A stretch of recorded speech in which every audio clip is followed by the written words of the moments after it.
Alors bonjour tout le monde, Boker Tov, et aujourd'hui nous sommes Tu Bishvat. Tu Bishvat, c'est la fête des arbres fruitiers, n'est-ce pas? Et on bénit et on remercie Akadosh Baruch Hu pour tous les fruits qu'on a. Et puis bon, ça vient avec beaucoup de bénédictions parce que chaque fruit, chaque arbre, il a sa ségoula. Ok, donc hier soir on avait fait le seder et bon, et là on continue. En réalité, on continue avec notre fameux sujet de Emunah et Boutachon en Kadosh Baruch Hu qui est moi, pas que moi, qui est à l'avis des Hachamim, un sujet qui peut éviter beaucoup de stress, beaucoup de malaise. Les gens se posent la question comment bien dormir la nuit, comment être tranquille, n'est-ce pas? Il y a des gens qui prennent, que Dieu nous en préserve, ils prennent des calmants, ils prennent des comprimés. Tout ça pourquoi? Parce que c'est un manque de confiance, un manque de sécurité à Kadosh Baruch Hu. Et là, le passage qui nous dit la chose suivante. Vaimadu ba'omer velo he'adif amarbe v'amameit lo irsir ish lefi ochlo lakadu. Alors, on va apprendre directement du pasouk une leçon extraordinaire. Oui, le titre de ce dvar, il est Nechassim shelon niktsevu ba'adam. Les biens que la personne va accumuler, shelon niktsevu l'adam, qui n'ont pas été réservés, qui font pas partie nécessairement du quota de cette personne qu'elle devrait gagner, eh bien, aharitam lotevorar. Donc, leur fin, oui, la fin de ces biens, malheureusement, va mal tourner. Qu'est-ce que ça veut dire? Pourquoi si une personne, elle fait des efforts pour gagner sa parnassa, pour amener à la maison, oui, le maximum qu'il peut de dollars, n'est-ce pas? What's wrong with that? Quel mal il peut avoir si une personne travaille dur pour se rassurer que ses enfants ne leur manquent rien, et la femme ne manque rien, et que la maison elle tient, et mettre des sous de côté, why not? Pourquoi pas? Alors on verra. Premièrement, Rashi dit sur ce pasouk qui fait référence à l'Aman, n'est-ce pas? Rashi dit chez l'actuarbe, yesh l'actuarbe, veyesh l'actumeat. Certains, quand la manne est tombée, alors certains ont ramassé beaucoup et certains ont ramassé juste ce qu'il leur faut, comme Moïse avait ordonné, n'est-ce pas? On n'oublie pas. Et là, on voit que la personne qui a ramassé beaucoup, parce qu'il avait un manque de confiance, n'est-ce pas? Il n'était pas sûr si demain la manne va revenir, même si Moïse leur a dit déjà. Alors, c'est un grand miracle que rien n'est resté de ça. Comment? Oui. Alors, on avait dit hier que la punition, c'était qu'il allait tourner. Ça, c'était par rapport à Datan Vabiram, pour montrer à tout le monde que ça ne vaut absolument rien de ramasser, d'accumuler. Il va tourner, il y aura de la vermine, et puis à bon. Mais là, ici, il y a un autre miracle qui s'est réalisé. Qu'est-ce qu'il dit? Il dit que, en réalité, tout ce qu'ils ont ramassé, rien n'est resté de ça.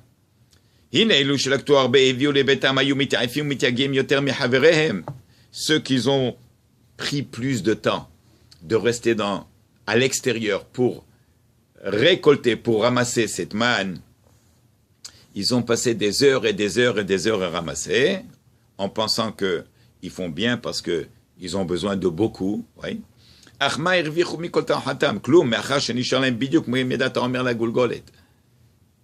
Qu'est-ce qu'ils ont gagné de ça?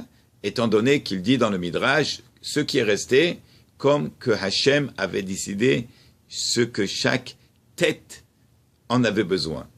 Oui, il le dit dans le Pasuk, Midat Haomer la Gulgolet. Gulgolet, c'est la tête. Oui, et que chaque tête avait besoin tant, eh bien, c'est ceux qui ont consommé. Le reste, rien du tout. Nimtsa chez Agiolarek. Donc, les heures qu'ils ont passées à l'extérieur étaient larik. Qu'est-ce que c'est larik? En vain, pour rien. אמנם לאבנו רבותינו לא יסכימו משמם לתת לאדם יתר על מה שנגזר עליו מפרי דיבתו. ישלם על כך ביוקר. Dans le Midrash, il dit, si un homme, il essaye de prendre, il veut prendre, ou bien il prend carrément, parce qu'on le voit, des gens qui brûlent des heures et des heures, et qui, bon, pas trop rentrer dans les détails, il dit, Ishalem al karbioter, il va payer cher pour ça. C'est ce qui dit le roi Salomon, l'homme, oui, le plus intelligent sur terre. Oui, Shlomo HaMelech, celui qui a construit le temple, le premier temple. Il dit, tout ce qu'on va faire, qu'on pense que ça peut nous aider, qui va être extra, l'otevorach, il n'y a pas de bracha dans ça. Alors comment faire alors? Quel est le bon chemin qu'il faut faire? Quel est le bon chemin à prendre? Combien des heures il faut investir dans le travail? N'est-ce pas? Katav Magid de Douvna. Le Magid de Douvna, il écrit dans son livre Ohel Yaakov, Ki ha'evdel ben harodef ha'atov ou ben mishatov rodef ha'rav hu kedimat hazman. Ki im yesovev sibot virdof aharatov yuchal hasiga bimera. Im kol ze omer Shlomo HaMelech, טוב לאדם שלא להתאמץ ולבקש סיבות למהר להשגתו להקדימו את בו, כי החריטה לא תבורך. Qu'est-ce qu'il dit Shlomo HaMelech? Il dit, en réalité, un homme ne devrait pas courir, essayer de se rattraper, oui, dans le temps et dans cette course, oui, de faire plus, parce que ça va servir à rien. Encore une fois, jusqu'à date, on ne comprend absolument rien, parce que c'est contre la logique de tout ce qu'on fait aujourd'hui. Quelqu'un qui ouvre une boutique, quelqu'un qui ouvre une compagnie, un établissement, c'est sûr qu'il va mettre un paquet d'argent dans les publicités, parce qu'aujourd'hui la publicité, c'est la clé, oui. Il faut que les gens sachent, il faut en parler, il faut les médias, il faut investir, sinon comment les gens vont savoir? Voilà. Nishtazar, qu'est-ce qu'il dit ici? Il va nous donner un exemple. Il dit Machal. Alors, il y a un pauvre. Et ce pauvre, qu'est-ce qu'il fait? Il se nourrit. De quoi est-ce qu'il va se nourrir? Il est un pauvre, il n'a absolument rien. Alors il attend qu'on lui donne. Et il avait l'habitude d'aller dans un endroit, ce qu'on appelle un gmar. Et là-bas, il s'asseyait, il attendait gentiment jusqu'à que le Baal Habayit, il appelle. Il sait qu'il a besoin, et il le fait asseoir avec lui à table, et il lui donne, il mange comme lui, comme le Baal Habayit, comme le propriétaire. Très bien. Un jour, voilà un monsieur qui a tout perdu, tout ce qu'il avait dans sa vie, Yarad Minechassav. Il a perdu. Le pauvre, il se retrouve dans la rue. Oui. Et alors? Eh bien, il s'est collé à ce pauvre. L'autre, il était un peu plus jeune que lui, et le monsieur âgé, le pauvre qu'on connaît, il avait son habitude. Alors, il lui a dit, donc il s'est collé à lui, et il lui a dit, où tu vas pour manger? Il lui a dit, voilà, il y a le Tamchouï, oui, il y a cet endroit, il y a le Baal Habayit, qui s'occupe des pauvres, ne t'inquiète pas. Alors il s'est collé à lui, et ils vont ensemble. Ils rentrent, et ils s'assoient. Et tout de suite, le deuxième pauvre, le nouveau pauvre qu'on voit, il remarque qu'il y a des gens qui rentrent. Et il se précipite, il dit, s'il vous plaît, qu'on nous sert. Oui, qu'est-ce que vous voulez manger? Il dit, oui, des salades, des pitas bien chaudes, un morceau de poisson, des autres salades pour, oui, entre le poisson et la viande, parce qu'il est interdit de manger tout de suite la viande après le poisson. Il faut prendre quelque chose in between. Alors il leur donne encore un fruit ou une salade. Et après, oui, un bon morceau de viande avec une bonne coupe de vin. Ok, très bien. Alors, le nouveau pauvre, il s'adresse au pauvre, au monsieur âgé, lui dit, mais je ne comprends pas pourquoi on doit attendre, pourquoi on ne fait pas comme eux. Nous aussi, on va demander, on a faim, oui, s'il est là, si le monsieur, il donne et sert tout le monde, il va nous servir, c'est sûr qu'il va nous servir. Il lui dit, s'il te plaît, reste tranquille, ne bouge pas. Oui, tu mets ta main sur ta bouche, retiens-toi et tu verras. Il dit, mais pourquoi? Il dit, sinon, sépare-toi de moi, s'il te plaît. Il dit, ok, d'accord, ça va. T'énerve pas sur moi. Alors, les messieurs, ils ont été servis, et les deux pauvres, ils attendent. À un moment donné, le Baal Habayit, il vient, le propriétaire, Baruch haba, comment allez-vous, monsieur? Venez, s'il vous plaît. Vous allez me joindre à table. Bechavot, il faisait un grand kavod pour les anim, c'est une grande mitzvah. Venez, il leur tire la chaise. Assis, qu'est-ce que je peux vous servir? Qu'est-ce qui vous plaît? Il y a, voilà, je peux vous donner. Il dit non, j'aime pas trop ça, s'il te plaît, un petit peu de ça. Oui, ça, mon estomac, il est, oui, ça je prends pas, ce genre. Et le monsieur, il va lui-même, il sert, oui, et il fait un satorim incroyable pour les deux messieurs, pour les deux pauvres. Très bien, ils ont fini de manger, et l'autre lui dit, ma parole, tu sais quoi, tu as raison. Il lui a dit, non seulement j'ai raison, mais tu verras demain qu'est-ce qui va se passer. Le lendemain matin, ils ont dormi, ils se réveillent le matin, et ils attendent breakfast, ouais, le petit déjeuner. Il lui dit, oui, qu'est-ce qu'on attend? Pourquoi est-ce qu'on ne va pas aller ramasser un petit peu de tzedaka? Il lui dit, attends, tu verras qu'est-ce qui va se passer. Ouais. Alors, ils attendent, ils sont de côté, et les messieurs, les invités qui étaient là, qu'ils ont demandé tout de suite qu'on les sert, ils sont là pour le petit déjeuner, ils ont été servis, montrez-nous qu'est-ce qu'il y a, qu'est-ce qu'il n'y a pas, on veut ça, sers-nous. Ils ont fini, juste avant de partir, le Baal Habayit, il vient s'asseoir avec eux. Il leur dit, voilà ce que vous avez commandé, voilà combien vous avez reçu, tout ce que vous avez consommé, et voilà ce que vous me devez. Et ils viennent, ils sortent, ils commencent à compter, ouais, les shtarot, ils ont payé, ils sont partis. Alors, le vieillard, le premier fameux pauvre, il s'adresse à l'autre, il lui dit, tu vois quelle est la différence? Il lui dit, voilà la différence. Il lui dit, Vayomer ani azaken ahvero, maze haradata alay. Oui, il lui dit, c'est pour ça que, en fin de compte, tu vois que toi, si tu attends, n'est-ce pas, tu fais ta ishtadlout, Hakadosh Baruch Hu, il va te le donner. Et ça veut dire que quoi? Ça veut dire que si on fait au-delà de la ishtadlout, on va aller, et on va prendre, et on va demander, et on va pousser, alors, mettre que ça n'aboutit à rien, parce que ça va rentrer d'un endroit, et ça va sortir d'un autre. Alors il dit, ça, à quoi ça sert? Oui, de nos jours, quelqu'un qui a un magasin, et quelqu'un m'a posé cette question.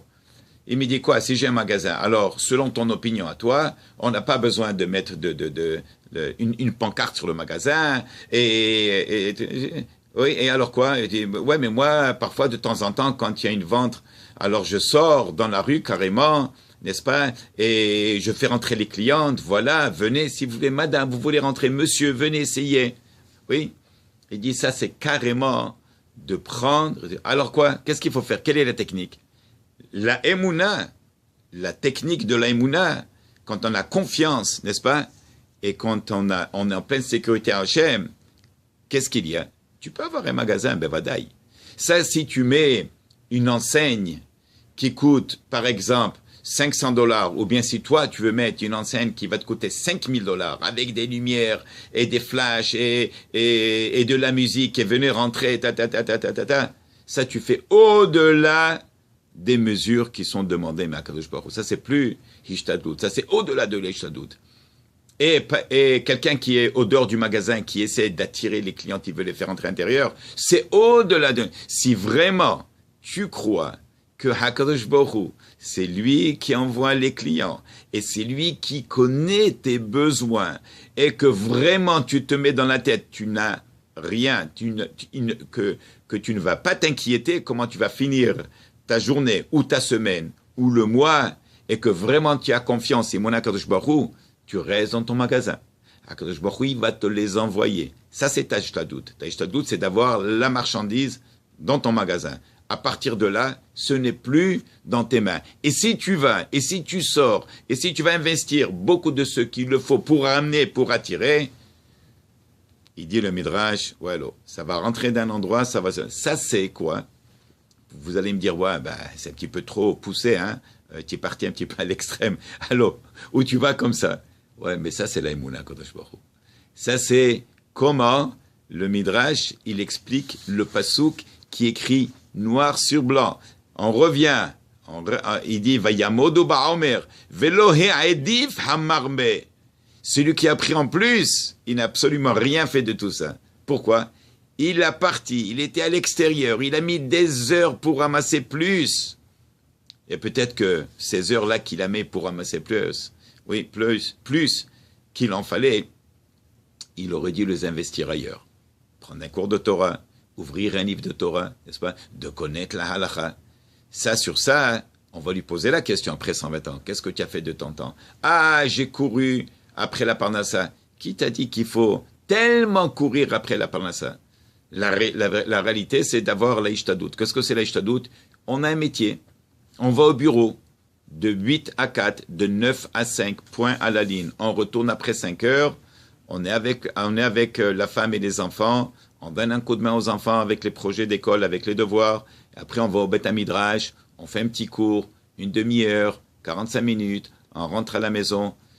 Le sentiment, il est complètement différent. On a accompli ce qu'Akadosh Baruch Hu veut de nous. Et dit la Gemara, qui c'est qui est plus Yareh Shamaim? Qui c'est qui est plus béni dans ce monde? C'est quelqu'un qui étudie du matin au soir et qui n'a pas de métier, ou bien quelqu'un qui est guia capable. Il se nourrit de son métier parce qu'il prie à Akadosh Baruch Hu, n'est-ce pas, d'avoir un métier. Et on revient, on va aller plus loin.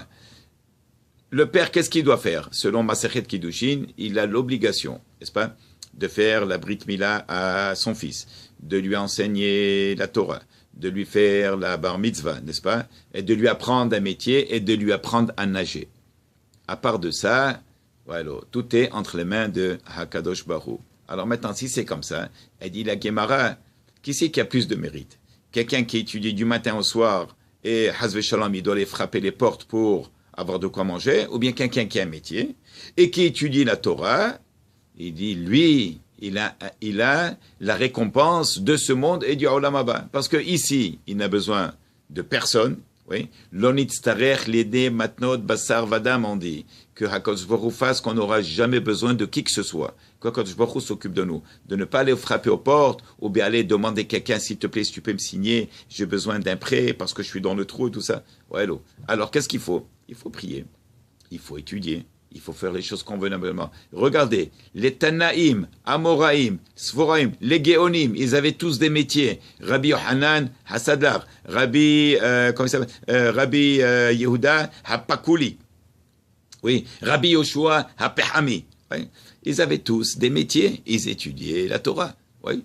Pourquoi? Parce que c'est la bénédiction. Mais la bénédiction, elle est où? Elle n'est pas quand on brûle des heures supplémentaires pour, soi-disant, parce que je vais faire. Alors, à un moment donné, on arrive à ce qu'on appelle Kohi ve'osem yadi asali et tahaylazé.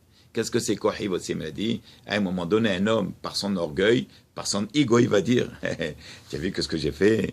Tu as vu combien d'années? Tu sais combien d'années j'ai mis dans ma compagnie? Tu sais que ce que j'ai fait avec mes mains, ce que j'ai bâti avec ces deux mains? Voilà, rien du tout. C'est faux. C'est faux, Hazve Shalom, de penser comme ça. Pourquoi? Parce que Hakadosh Baruch Hu, c'est lui qui bénit. Hakadosh Baruch Hu, il donne la bénédiction dans ce qu'il revient à la personne. Mi Rosh Hashanah ad Rosh Hashanah kvutzim mezonotav shel Adam. Oui, tout a été déjà décidé. Pour toi, combien tu vas gagner? Si tu vas faire 100 000, si tu vas faire 300 000, si tu vas faire 15 millions, Be'ezrat Hashem. Pourquoi pas? Oui, mais il faut que ça vienne de lui. Ouais. C'est pas que moi, je vais aller les amener. Parfois des gens, ils font il faut faire des zigzags, il faut raconter des histoires pour se prendre pour qui que ce soit. Et j'ai fait, oui, j'ai vendu à celui-là, oui, quoi, tu sais pas. Sur quoi ça tient? Sur rien. Donc alors, qu'est-ce qu'il faut? Il faut faire les choses convenablement, avec la baracha. Qu'est-ce que c'est la baracha? Oui, il faut ouvrir le livre le Sidour de la Tefila, faire la Tefila convenablement, avoir un cours de Torah, aller au travail, oui, et on est comme ça, et il est matov lecha b'olam hazeh, ou matov chelkecha le'olam haba, amen ki yeratzon HaKadosh Baruch Hu yivarech otchem, bebracha, bracha, tzlacha, b'chol ma'aseh yadayim, parnasa tova, ad belidai, ad shivlu, siftotechem milomar dai. Voilà. Alors, s'il vous plaît, partagez. Boker tov.